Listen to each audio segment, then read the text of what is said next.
trying to be healthy today is a bigger struggle than usual because we can't do the things that we're used to doing to be healthy. So, at least for us here in Montreal, especially without we can't be outside after 8 o'clock at this point in time, there's so many things like the gym, like going skiing, or just like all the activities that are closed down.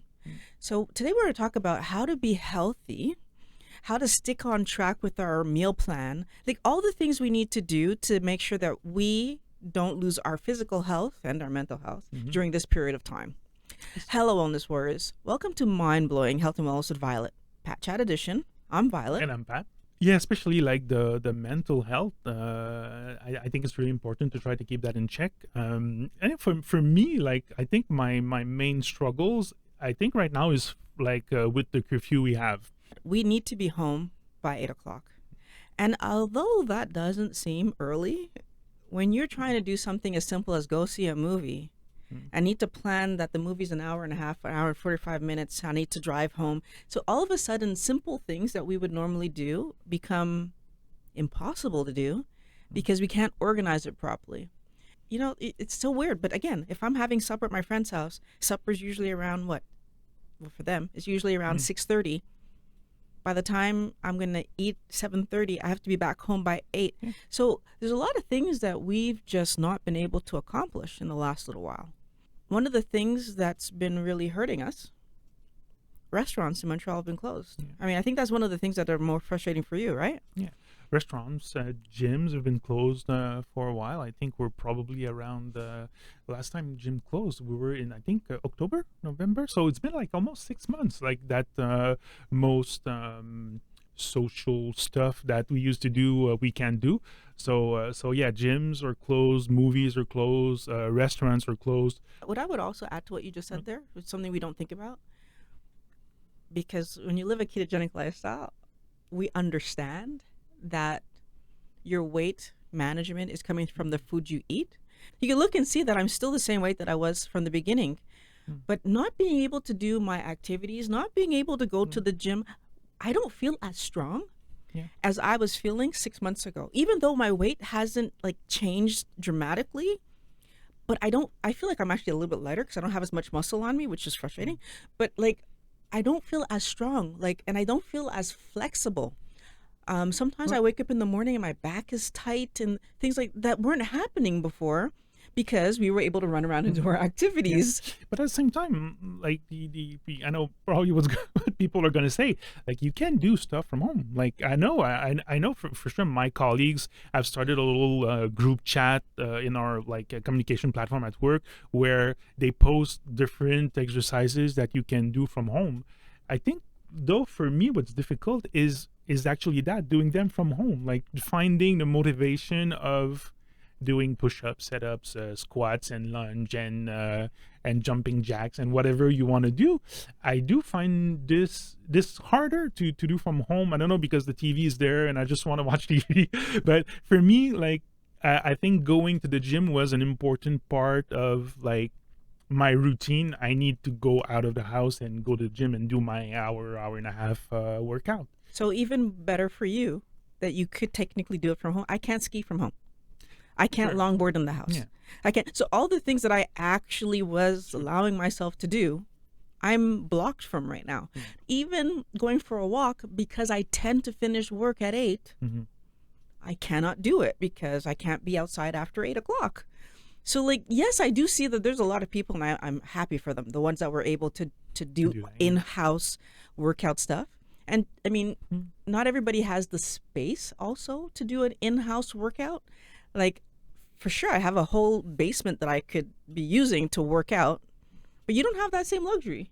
So even at that, like, I feel like there's certain things that I wish I could do, but I'm not able to do. And I'm starting to feel it. I'm actually starting to feel the repercussions of not being able to just get outside and do that. Now, summer's coming. I'm kind of hopeful that at least the minimum, that at least at lunchtime I'll be able to go do some stuff that I can't do right now in the winter. But yeah, it's tough. There was a lot of comments we had from you viewers where actually it's not the same all over the world. So people in Florida, for example, I know like when they're going outside to stores, they need to wear a mask, but everything is open. So lucky you, we don't have the same like right now the same luxury in Canada. I think it's all Canada, even not even Montreal. What about what would you say like everybody, especially here, is wearing masks. We don't see people's faces. We don't see people's smiles. This seems to be hard for a lot of people. You know what's funny? I as you say, don't see people's smiles. Like if you think about how often we'll be walking through the mall and just like smile at people that we see, that maybe I see you often in the mall and I'll just give you like a little like, hey, how you doing? That is like so weird now with the mask that you cannot tell if people are actually giving you that heads up or not. I mean, yeah, you have the eyes, but like sometimes. So I feel like even at the cash, it's weird. Like doing transactions, sometimes I have to ask people to repeat like how many times what they're saying. You feel bad. Like, what? Huh? What? It feels bad to make people repeat, but like you've got a mask, you're behind a plexi. Again, you're in here in Montreal. It's like not only is the plexi stopping your sound from coming through, but then I can't even see what your mouth would have been saying. It's really hard. Is there something like there's like nothing much we can do about it? I know for sure, like for me, I do a conscious effort, especially at the grocery store, to speak a little bit like louder. But it's hard, like even though English is not my first, like my native language, especially like I do notice that I rely on people's like lips to try to understand what they're telling me, and it's like a bit harder if people like talk to me in English. It's hard for me whether they're talking English, French, doesn't matter. I have a hard time through that plexi. It's just the sound is not coming. Now we're pretty lucky because our family is mostly in Montreal. And because we're allowed to do like one at a time to different places, we've still been able to see our family. Obviously, we will live with our kids. So like that hasn't really been negatively impacted. But I know a lot of people, like they're not able to see their children because their children live in one home with their kids and they're in so they're separated.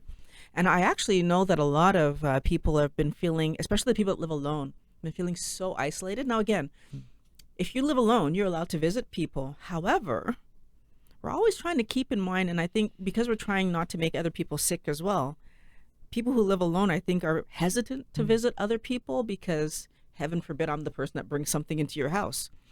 So I think another big struggle that people are having is just the loneliness, the sheer, like, I'm by myself X, Y hours out of my day.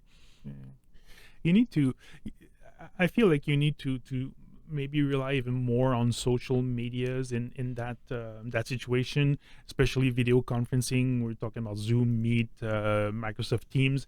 I know, like one of my colleague, especially I think it was during Christmas, they actually set a big television at the end of the table, so their family could also do the same and have a camera. So like it was like a big table, but half of the table was virtual. Maybe something like to think about. But I know like my two boys with their grandparents, especially their grandparents is like 150 kilometers away. They often do FaceTime and Zooms. I know it's not the same, but at least I think it allows them to keep contact with their family. So when we're talking about the people that are like getting together by Zoom and etc., but another big issue is all the single people who are single that have lost a year of the ability to date and like try to meet their significant other. And I feel like, are you saying that there's a market maybe for some kind of virtual meetup, a platform to there's probably we just gave platforms. an idea to somebody, I'm sure. But yeah, like this whole idea that there's a lot of people that were single, that were in the dating process, that are now stuck because it's, how do you date during this period of time, right? Like you're not going to risk getting sick to go on a date. So especially go on a date that might fail. So like there's so much, I think people are starting to feel a little bit antsy about the future, especially here. Again, Montreal is so tight in what we're able to do. that I think I have a lot of people that are just not managing well. And we've seen on some of the responses we've gotten from you guys that it's the same thing in a lot of places where there's so much restriction that if you're single, it's hard to convince somebody else to go on a date when you don't know like what your history is, right? So we don't end up doing it, or we do virtual dates, but that's not a really great way to get to know somebody. And so it's a tough situation.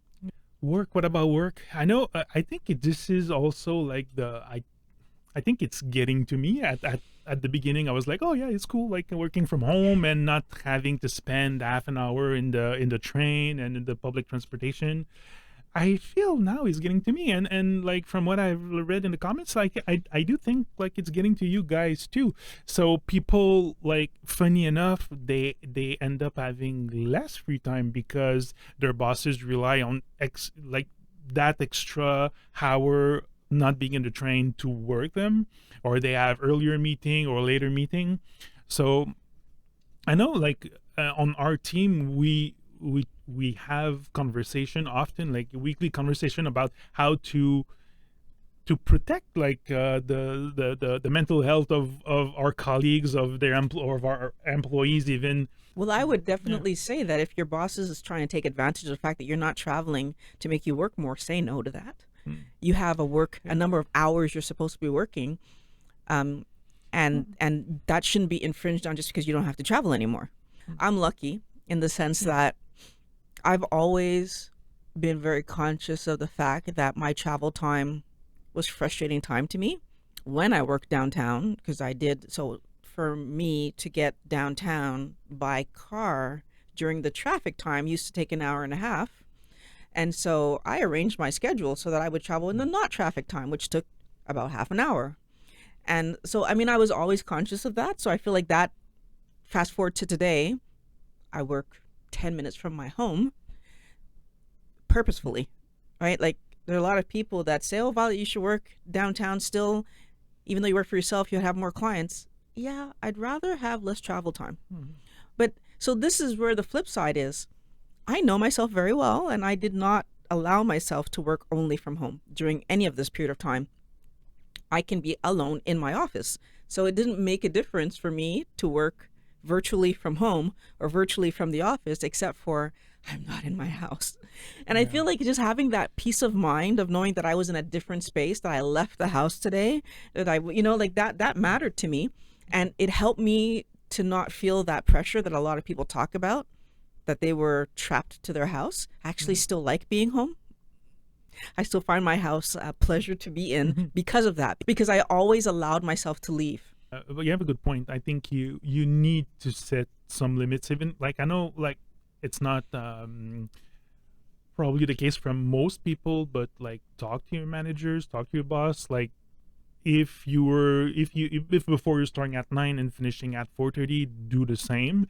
If there's some expectation to start a little bit early or finish a little bit later, take longer breaks during the day. But you need like there's a lot of conversations here about the right to disconnect. I think this is even more appropriate now that we're stuck home and we have more hours that we can work. But you need to think about yourself. Like, I feel like that's a company issue more so than an individual issue. Like, your company should not be expecting you to give away your time, right? Unless they were paying you to travel. That time that you save from traveling should have nothing to do with your workday. So that's the part where I'm a little bit confused why that's a thing. If people are saying that, like, I'm surprised, because like, that's the time that I was traveling. I wasn't working. I was in my car, right? Or I was wherever. I mean, honestly, the truth of the matter is, for my company, whether I live across the street or I lived 3 hours away, as long as I arrived on time before, it didn't change anything. Why should it change it now? So that's something I would definitely say. If you're in that situation, fight that, because that's not something that should be happening to you. Now, it could be that you are the one who's working more because you have access, which is different. And I've heard of that happening to some people, where they feel like, oh, well, I mean, the computer's right there. Or, oh, well, the email's right there. I might as well answer it today so I don't have to do it tomorrow morning. But if you do start doing that to yourself, like, that can be a never ending game, because you're always going to get another email, or there's always going to be a little bit more you could do. And unless you just love your job, or are that bored, I would not Yeah. suggest that again, because something we don't think about. If I'm paid to work 8 hours at X amount, then I'm making X dollars per hour. But if I'm paid to work 8 hours at X amount and I'm supposed to work 8 hours, but I work 14, I'm giving myself a lower salary. So we need to think about that. Like, why would you give yourself a lower salary? So work your hours. So there are some good sides though of this situation, like new hobbies. Like people were one of the comments was like, "I'm getting really good at piano." So I think it's the perfect time now to try to find something new to learn, something new to do. Why haven't I picked up my guitar? Yeah, Oh my goodness. because you're too busy making videos for wellness warriors. I haven't even picked up my guitar. That's true. Yeah. But you know what else? But I did take up resin. Why did I bother taking up resin painting when I could? I don't even understand what I did. But anyways, I was playing with resin. That's one thing that I've been doing. Yeah. I also got a 3D printer. That's another thing that I'm Oh, doing, 3D playing printer, with some printing some stuff. But yeah, the guitar. Like, okay. Now that's a cool use of time. Can you imagine it's been a year. Can you imagine if I would have picked up my guitar, what I would have been able to accomplish? Whoa. Sure. So instead of working, like we said just before, the extra 6 hours on your emails, maybe learn something new, or maybe get back to reading, or like musical instruments is a good option. Did you pick up anything? But for me, it was more like I discovered VR. So I'm playing. I'm in that phase where I play VR games, but like games that are, since I can go to the gym, like I have a few games that are more like at least I can move a little bit, so I'm using that platform to move a little bit more. Okay. But and I still have drums. I play drums, although like the last couple of weeks I have a toe that's been bugging me, so I didn't play as much as I wanted. But like yeah. I don't know if I don't have anything else I think that I've been doing, but I think it's a good use of your time to improve your hobbies. We're in winter right now, so it's like not much. I would, if we were in the summer, I probably would have been more outside, which would have been great. Yeah. I've seen some people talking about how they improve their own gym to be able to work out inside. So for example, people bought elastic bands for resistance training. I know you can do a bunch of, if you like, some of my colleagues have got into some P90X and stuff like that, where you have like videos and you do the same thing, but it's all with your own body weight, so you just need a little bit of space to do that. It's also with your own body weight. Okay, yeah. Yeah. So people have been like into that a bit more. For me, like I said, I'm waiting for my gym to reopen, and I'm doing my VR little exercises. But like, I honestly feel like I'm hesitant to buy any more gym equipment for the house because I have so much that I don't use already. But for those people who do use it, that's great. And I think the other thing that we could be doing more of, which I do all the time, so I don't necessarily talk about it a lot, but meditation. And just recentering yourself and making sure that you are, feeling centered, basically. Yeah. And I feel like people don't necessarily meditate enough, because it does help you to calm and think clearly. And also, like, just in terms of your having good breathing and making sure that you feel your body and make sure that everything is functioning the way it's supposed to be functioning, which sometimes when we're so busy and rushing and moving, we don't realize that things hurt or stiff right? Okay. So that's another thing too. It's just like being willing to take some time for yourself and meditate. Yeah. Are there any, I would call them dangers maybe, of increasing your consumption of social media or spending too much time on Instagram or Snapchat or like whatever? Like I'm getting too old for those those platforms. But like, is there any risks, or should we be careful about that? I do think there's some risks. I honestly feel like sometimes when we're on social media, the temptation to compare ourselves to other people, the temptation to believe that our life isn't good enough because look at what this person's doing. And it gives an unrealistic expectation of what things are supposed to be. Okay.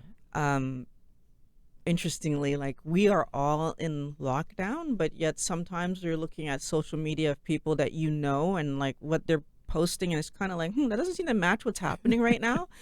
And it's a question mark, right? Are these things really happening? Are you posting things from history as if today? And it's fine to post things from history as if today. That's not the point. The point is, if I don't know that that's what you want to show versus what's really happening. And I do feel like that's a lot of what gets us into trouble. We don't realize that people show what they want to show, not necessarily everything that's currently actually happening that is a realistic reflection of what my life is today, right? Yeah. But yet we compare ourselves to their, so I'm comparing my real life to your, fantasy ideal real.